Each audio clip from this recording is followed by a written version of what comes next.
C'est bon. Ok. Bonjour, chers étudiants. Vraiment, c'est un plaisir d'initier l'étude de ce module en ligne avec les L3. Je pense que nous allons pouvoir travailler ensemble à distance et je pense que tout se passera très bien. En réalité, le module qui nous intéresse ici est un module qui porte sur le contentieux douanier. On l'appelle aussi le droit pénal douanier. On le verra plus tard pourquoi on l'appelle le droit pénal douanier. Mais le terme générique usité par tout le monde, c'est l'expression contentieux douanier. Le contentieux douanier, d'abord, pour mieux le comprendre, il va falloir procéder à une analyse des mots, des concepts. Si nous prenons l'expression contentieux tout court, du point de vue du dictionnaire Larousse, le contentieux signifie litige, le contentieux signifie conflit, le contentieux signifie différend avec D, le contentieux signifie aussi un problème juridique posé auquel il faut apporter une solution. Ça, c'est la définition du mot contentieux quand on se fonde du point de vue du dictionnaire Larousse. Maintenant, cette expression transposée en matière douanière, l'expression contentieux douanier va signifier alors l'ensemble des litiges dans lesquels l'administration des douanes est impliquée, soit en sa qualité de partie civile, soit en sa qualité de partie défense.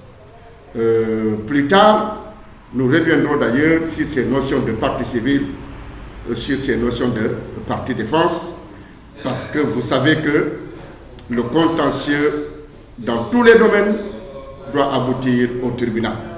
Et devant le tribunal, ce sont ces deux expressions qu'on utilise face au juge. Effectivement, quand le juge est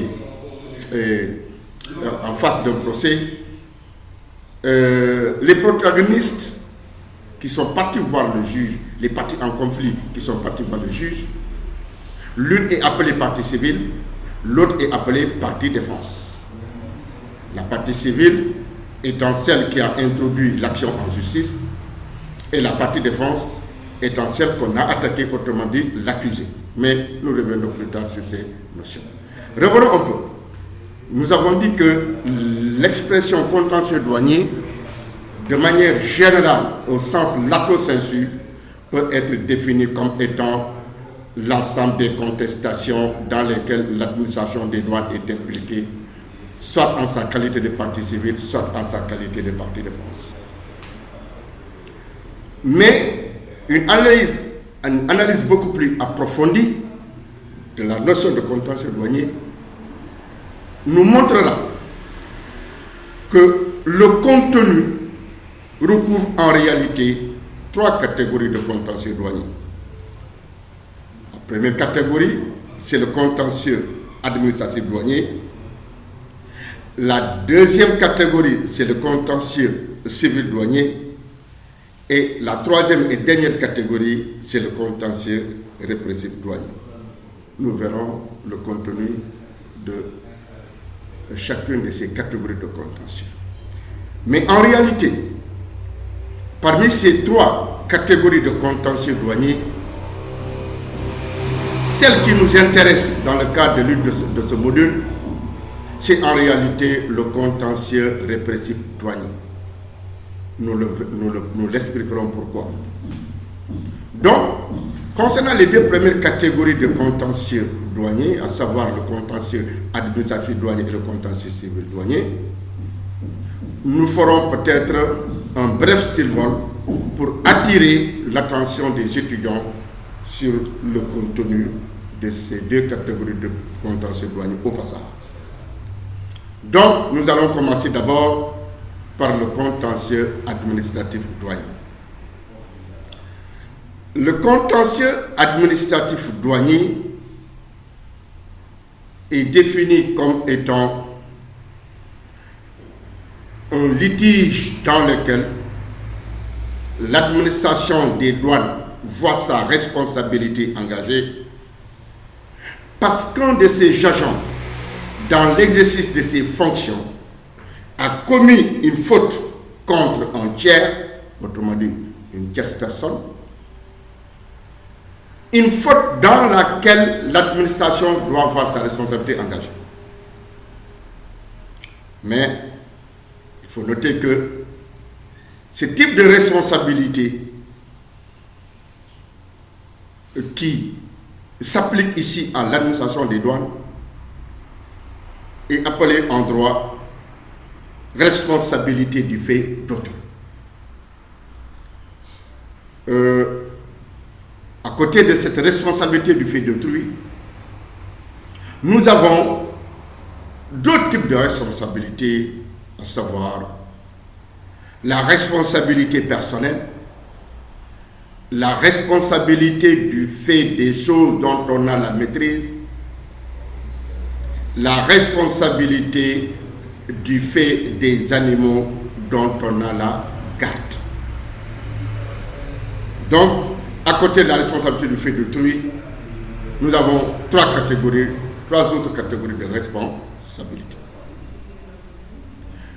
Nous allons donner un contenu de manière très brève à chacune de ces catégories de responsabilité, tout en sachant que dans le cadre de notre contentieux administratif douanier, c'est la responsabilité du fait d'autrui que nous allons retenir. Pour la responsabilité personnelle,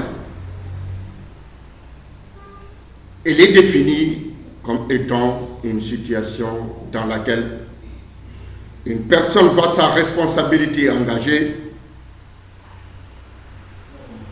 parce qu'elle a commis une faute qui lui est personnelle et qui lui est rattachée.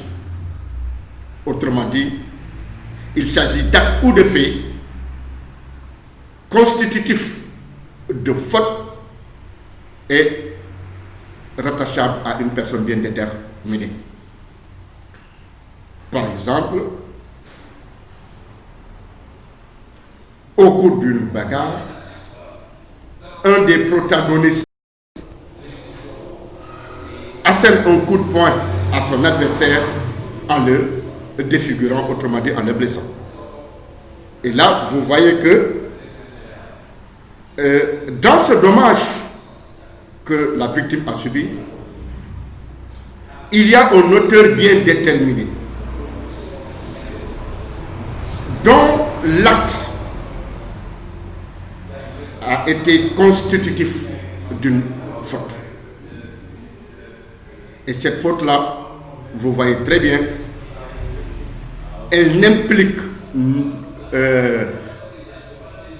aucune personne si ce n'est que l'auteur de l'acte. C'est ça qu'on appelle la responsabilité personnelle. La responsabilité du fait des choses dont on a la maîtrise, elle est définie comme étant une situation dans laquelle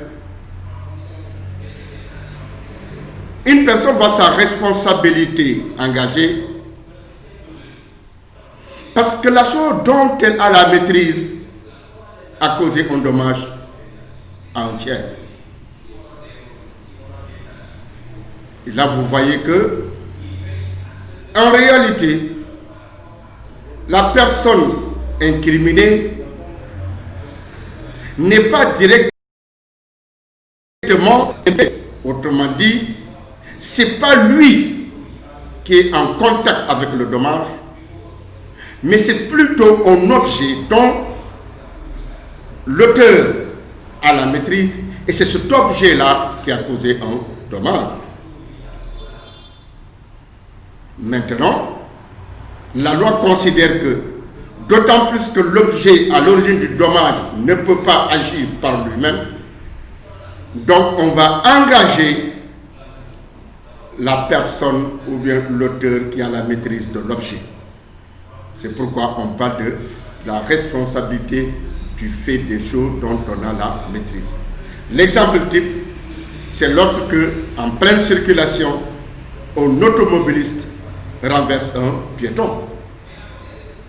Juridiquement, dans un cas pratique pareil,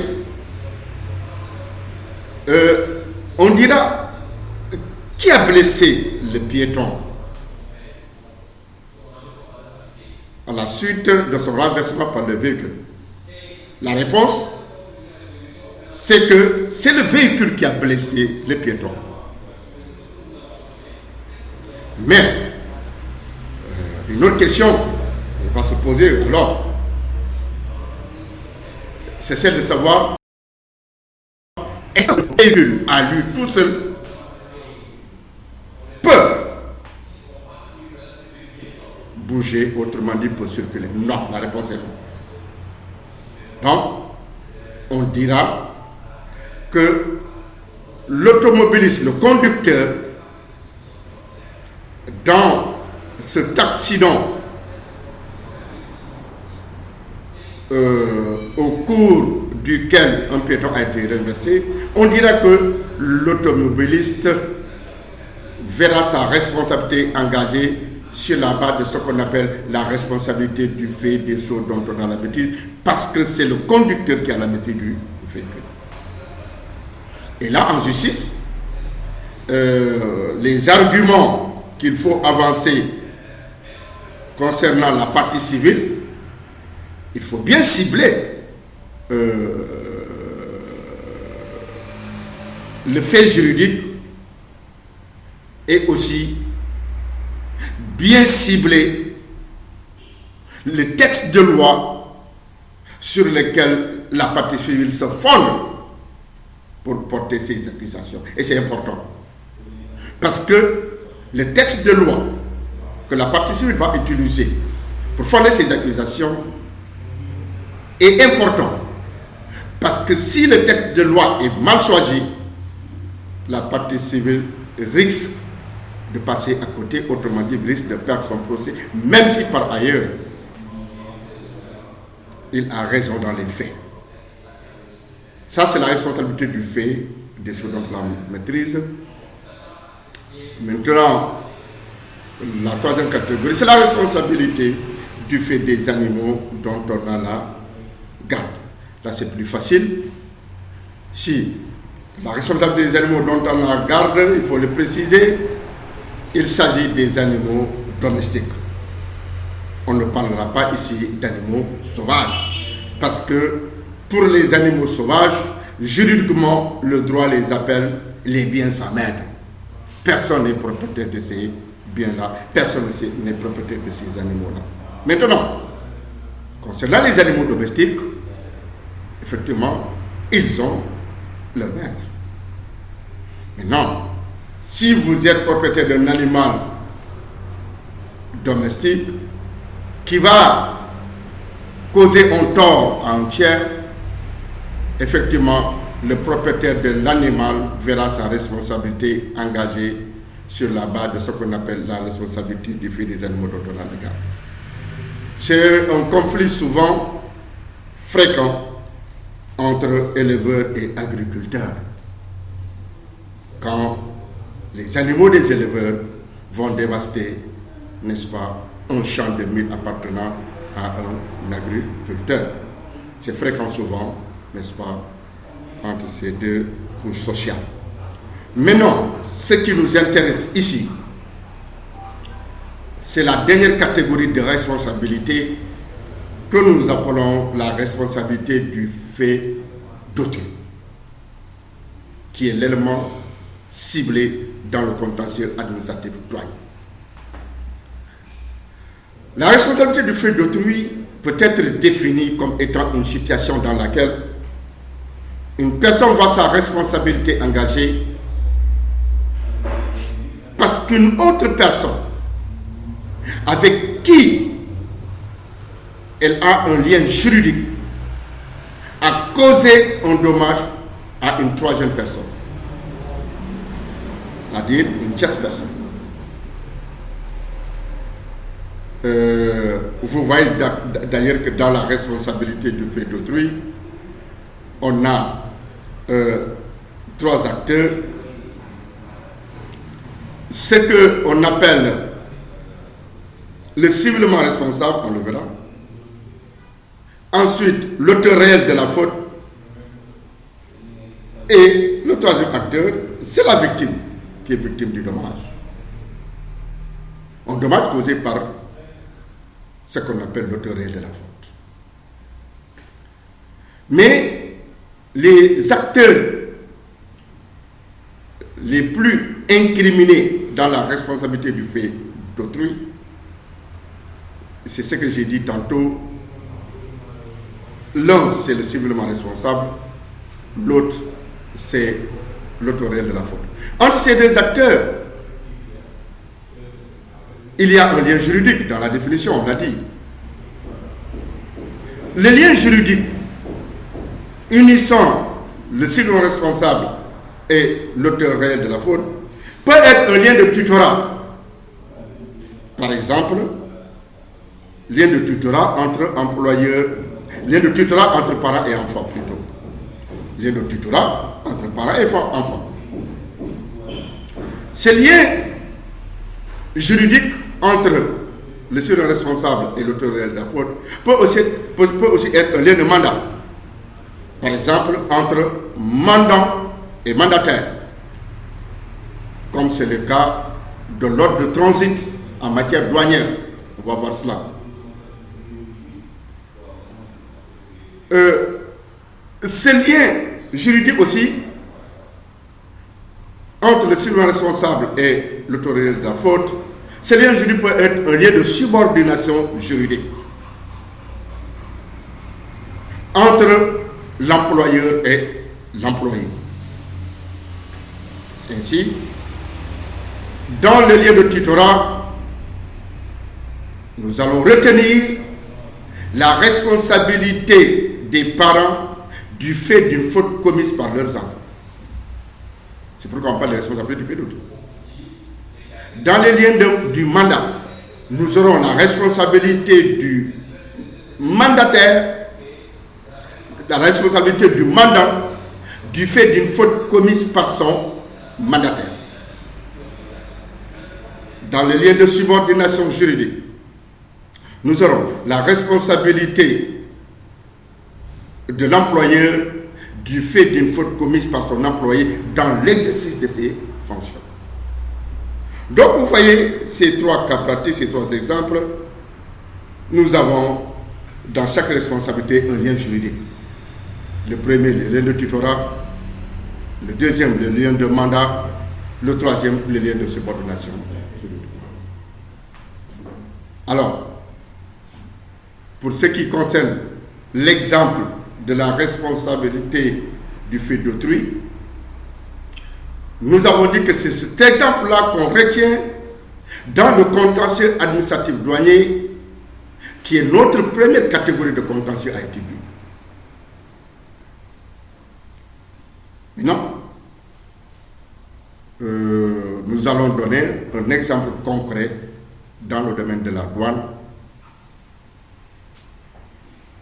concernant la responsabilité du fait d'autrui. C'est le cas, par exemple, lorsqu'au cours d'une embuscade tendue par des agents des douanes contre des fraudeurs, déjà nous sommes en contentieux, vous allez voir. Donc, lorsqu'au cours d'une embuscade tendue par des agents des douanes contre des fraudeurs, il s'en est suivi une course-poursuite au cours de laquelle un agent des douanes tire sur un fraudeur et le tue, par exemple. Donc, vous voyez clairement que La loi va engager la responsabilité de l'administration des douanes, pas l'agent des douanes qui a tué. Dans un premier temps, la loi va engager la responsabilité de l'administration des douanes, c'est ça qui nous intéresse, une responsabilité qu'on appelle responsabilité du fait d'autrui. Pourquoi la loi engage la responsabilité de l'administration des douanes? Parce que tout simplement, il y a un agent des douanes qui, dans le cadre de l'exercice de ses fonctions, a eu à tuer un particulier. Par exemple, un fraudeur. Donc, on dira que l'administration des douanes sera engagée devant le tribunal sur la base de ce qu'on appelle la responsabilité du fait d'autrui. Quant à l'auteur réel de la faute, c'est-à-dire l'agent des douanes qui a tué, lui, sa responsabilité sera une responsabilité personnelle, une notion qu'on a déjà étudiée. Mais devant le tribunal, les responsabilités des deux acteurs-là n'étant pas les mêmes, nous verrons que concernant l'administration des douanes, sa responsabilité étant purement civile, l'administration des douanes ne sera condamnée qu'au paiement des dommages et intérêts à la famille de la victime. Au paiement des dommages et intérêts. Donc c'est une sanction purement pécuniaire à travers le versement d'une somme d'argent. Par contre, quant à l'auteur réel de la faute, c'est-à-dire l'agent des douanes qui a tué, sa responsabilité sera une responsabilité pénale, pouvant aboutir à une peine d'emprisonnement, donc une sanction physique. Si et seulement si